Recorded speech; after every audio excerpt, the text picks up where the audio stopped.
2015년 현재의 우리 대한민국은 세계 10위권의 경제 대국이지만 60여 년 전 현실은 지구촌 최빈국이었습니다.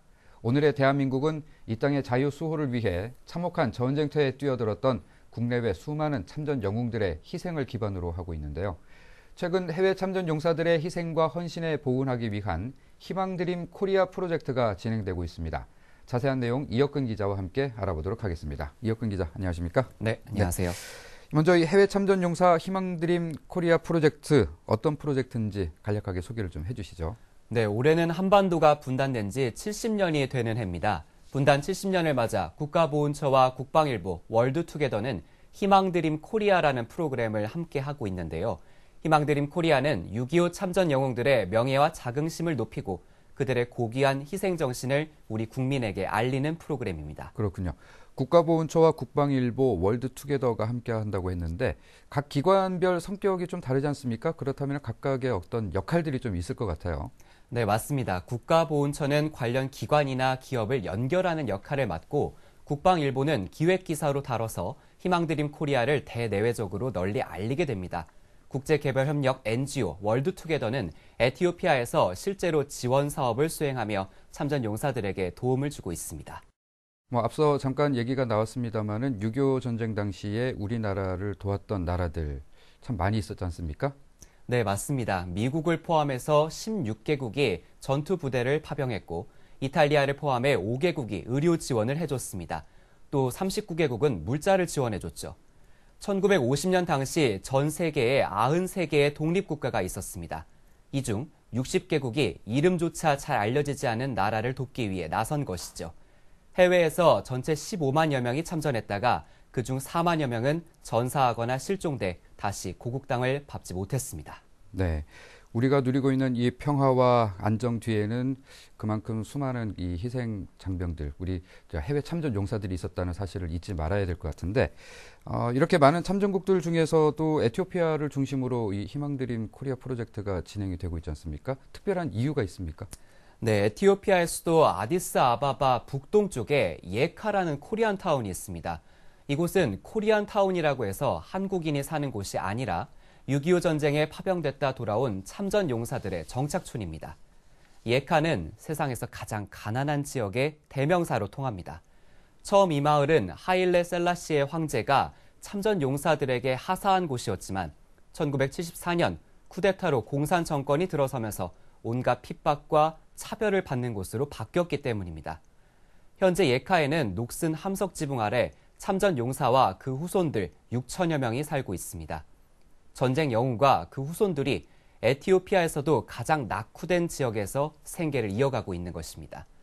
전쟁의 상처로 몸이 불편한 영웅들이 대다수지만 가난 때문에 병원 문턱 넘을 엄두도 못 내는 상황입니다. 네, 가난 때문에 병원을 갈 수가 없다. 이런 얘기만으로는 그 현실을 쉽게 체감하기가 힘들 것 같은데 말이죠. 최근에 국방일보를 통해서 몇몇 그 참전 용사들의 사연이 좀 전해지기도 했는데 해외 참전 용사들 어떻게 지내고 있습니까? 에티오피아에. 네, 에티오피아의 많은 참전 용사들이 빈곤과 질병에 고통받고 있는데요. 6.25 때 강원도 화천 전투에서 큰 부상을 입은 테레다 씨도 그중 한 사람입니다. 오른쪽 어깨와 다리에 총탄을 맞은 후 천신만고 끝에 고향에 돌아왔지만 70년이 지난 지금까지 장애를 숙명처럼 안게 됐죠. 반세기 넘게 악취가 나는 컴컴한 방에서 살아온 테레다 씨는 죽기 전에 햇볕 한번 마음껏 쬐는 것이 소원이었다고 합니다. 그래서 지난 2009년 육군 1군수 지원사령부 602 수송대대 장병들이 테레다 씨에게 휠체어를 선물하기도 했습니다. 테레다 씨는 휠체어를 타고 처음 외출한 날을 잊지 못한다고 합니다. 또 대한민국 국군 장병에게 진심으로 감사하다는 말도 잊지 않았습니다. 참전 영웅 2세의 사정도 좋지만은 않습니다. 초등학교 2학년 때 아버지를 잃은 메르하위는 고등학교 등록금도 내기 힘든 생활을 하고 있습니다.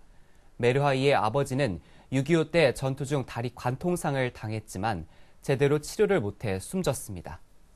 메르하이는 훌륭한 경제학자가 돼서 지긋지긋한 가난의 고리를 끊고 싶어 합니다.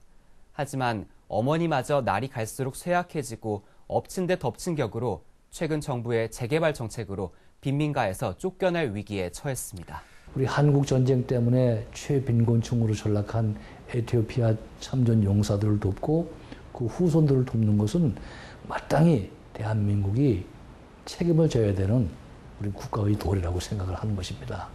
네, 뭐 그 사연마다 참 안타까운 마음 금할 수가 없는데 이 희망드림 코리아 프로젝트가 이들에게 좀 더 그 작은 희망이 좀 됐으면 좋겠다는 생각을 해보고요. 어떻게 현지에서는 어떤 방법으로 지원이 이루어지고 있나요? 네, 월드투게더는 에티오피아 참전 용사들에게 직접적인 도움을 주고 있습니다. 에티오피아에는 아직 270여 명의 참전 용사가 생존해 있는데요. 참전 용사 본인들에게 월 5만 원씩 생활 안정금을 지급하고 있고 참전 용사 2세 750여 명에게는 월 3만 원씩 장학금을 주고 있습니다. 네, 우리가 좀 더 일찍 도와드렸더라면 그리고 조금 더 넉넉하게 해드릴 수 있으면 얼마나 좋을까 뭐 이런 생각을 하게 되는데 후원을 하려면은 어떻게 해야 되나요? 후원하는 방법도 좀 알려주시죠. 네, 맞습니다. 비영리법인 월드투게더에서는 시청자 여러분의 작은 손길을 기다리고 있습니다. 시청자 여러분의 십시일반 후원은 빈곤과 질병을 대물림하는 해외 참전 용사에게 희망의 씨앗이 되리라 생각합니다. 후원해주시는 분들은 매주 추첨을 통해 인기 걸그룹의 사인 앨범도 드리고 있습니다. 네. 70년 전 대한민국의 자유수호를 위해 싸웠던 수많은 해외 참전 영웅들이 어느덧 80을 훌쩍 넘겨서 외롭고 쓸쓸하게 생을 마감하고 있는 분들이 많이 있습니다. 어쩌면 지금이 그들에게 은혜를 갚을 마지막 기회인지도 모릅니다. 많은 분들이 희망드림 코리아 프로젝트에 관심을 갖고 함께 후원해 주셨으면 좋겠습니다. 이혁근 기자 수고하셨습니다.